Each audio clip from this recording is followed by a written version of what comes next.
When I called my friends out west to say I'd be detained a few days more, I got the machine in the cabin, which was helpful. I admit, because I didn't know what else to say, just that I was detained. There's important work for me to still do, that the scheduling was beyond my control. Purposely, I raised the tone of my voice a notch to lend it a level of excitement that might make my decision to stay on seem natural, perhaps fortuitous.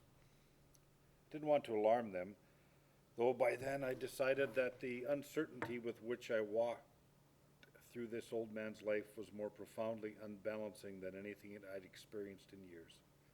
The first morning in the old house, I woke in a room I didn't recognize. Only after a confused moment did the set of old pictures and strange mementos on the walls merged to form a vision of the long journey that had delivered me here.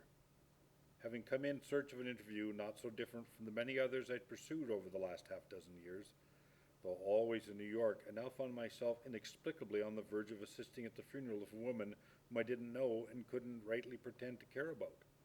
The professor had asked for help, and it had not been in my power to say no. I lay still, trying to determine precisely which forces had drawn me in. As the room filled slowly with light, I saw over my head a large poster of a castle of some description, an upside-down palace. I couldn't identify from this position, blinking with sleep, head turned back on the pillow. There were photographs everywhere, of the sort that any family might possess, and, for reasons of a crooked smile or squinting, never displayed in more lived-in areas of the house.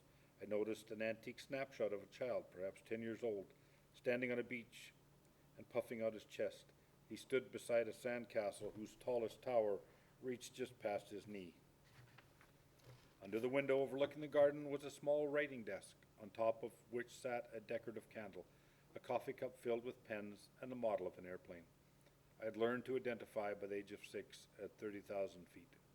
Seeing it now in daylight sparked memories of days my brother and I had spent playing in the river back in another time. I looked beyond the desk to the lake, running up against the rear of the property. Only then did I dress myself and push the bedroom door open. The hall lamp was still lit, glowing dimly now in the morning light. Anton had turned it on last night as I'd prepared for bed, saying I might not know where I was if I woke up before dawn and needed to use the toilet. I switched off and closed the bathroom door behind me. Here in the medicine cabinet I saw the collection of prescription creams similar to those I had used years before. Downstairs in the kitchen I poured myself some juice and buttered a heavy slab of bread left out on a plate by the toaster, then stood at the counter eating as I looked out the window. It was just after 7. What lay before me was a long day of telephone calls to the hospital and funeral home, to family and friends, as yet unmentioned and possibly non-existent. The step-by-step organizing, I realized now, was a centripetal force I'd felt, without being aware of it, almost from the moment of my arrival. I was resolved now to break its hold. I would tell the old man that I would help in any way I could once he came downstairs. That was the least I could do. He was an old man without much support, I'd guessed by now, except perhaps from his neighbors. But I would not attend the funeral of a virtual stranger, not if I'd been unable to attend my own grandfather's while I was getting my face put back together in America.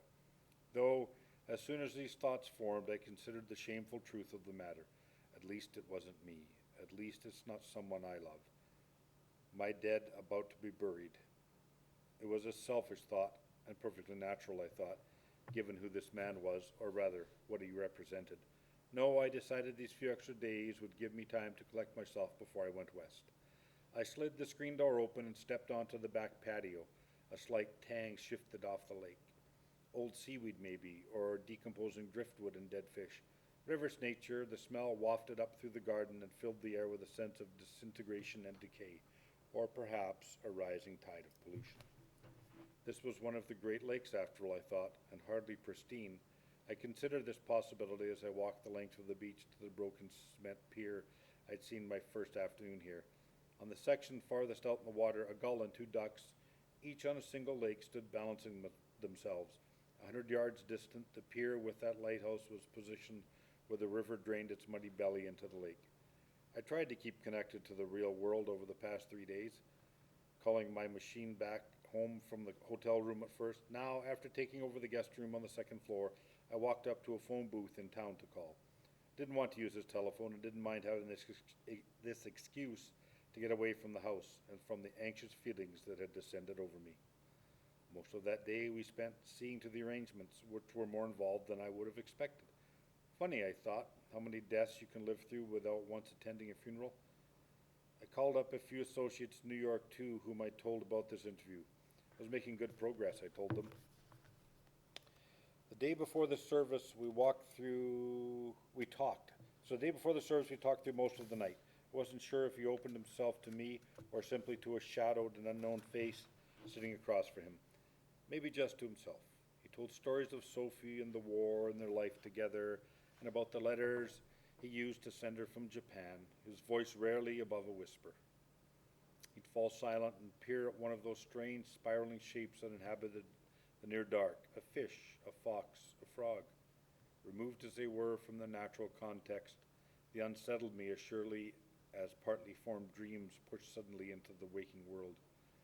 He would resume speaking, his head lowered, and stop suddenly, sometimes in the middle of a thought, and raise his eyes to stare, for what seemed like 5 or 10 minutes of uncomfortable silence, at one of those freak shapes over my shoulder.